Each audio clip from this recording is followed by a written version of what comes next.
Fabulous, all that and more coming up. Wayne Bavin at breakfast.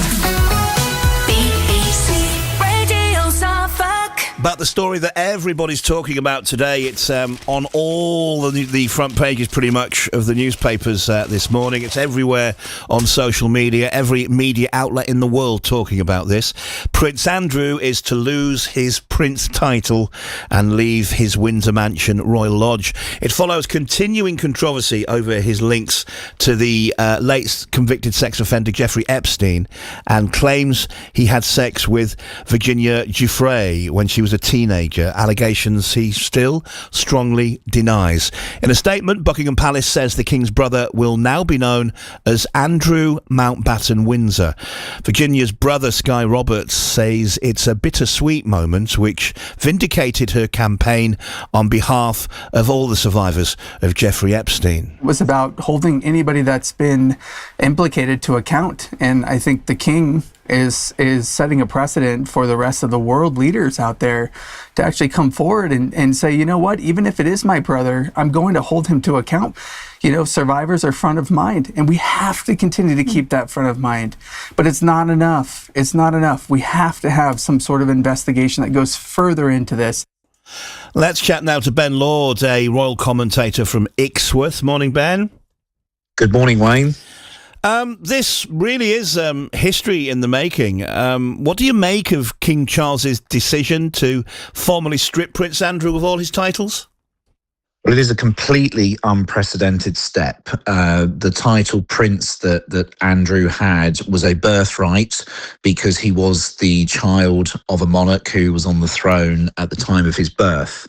Therefore, removing that from him is about as unprecedented as it gets, and sends a message in the absolute strongest terms that irrespective of whether you are the brother to the king, a member of the royal family, you are still able to be held to account, and you are not in the untouchable position that perhaps you thought you were previously. Has the timing on this been carefully calculated, Ben? Do you think this is too little too late? Should this have happened years ago, as many are saying, back in 2019?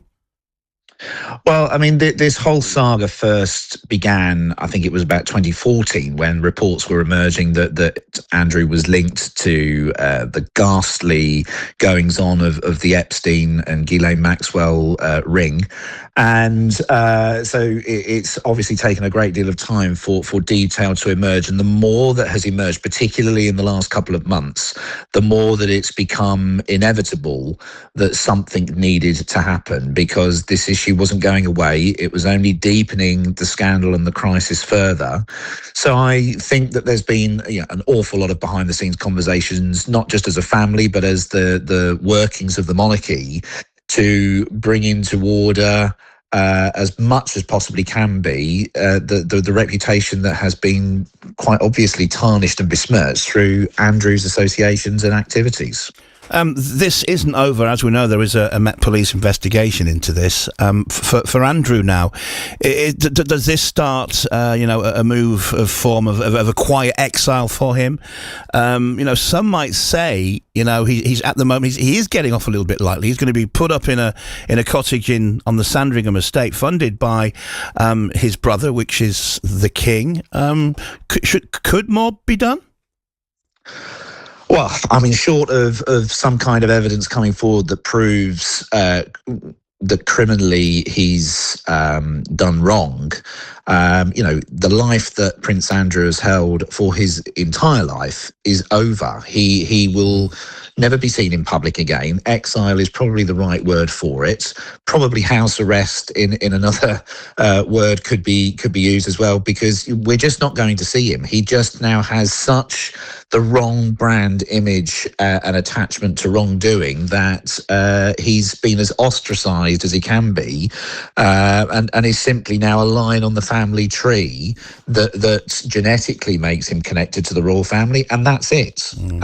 So whether it goes further, there isn't much further it can go short of his incarceration criminally, should that evidence come up for that. But this is it for him. This really is probably as far as he can go. He is now Mr. Mountbatten Windsor. Nothing more, nothing less. Listen, Ben, thank you for your time. Ben Lord, a royal commentator from Ixworth against him. Just two quick comments from you this morning. We've had Karen in Ipswich get in touch. She says the monarchy needs to show it stands for integrity. You can't have someone with those connections living rent-free in a palace. Mike in Lowestoft, I think it is long overdue.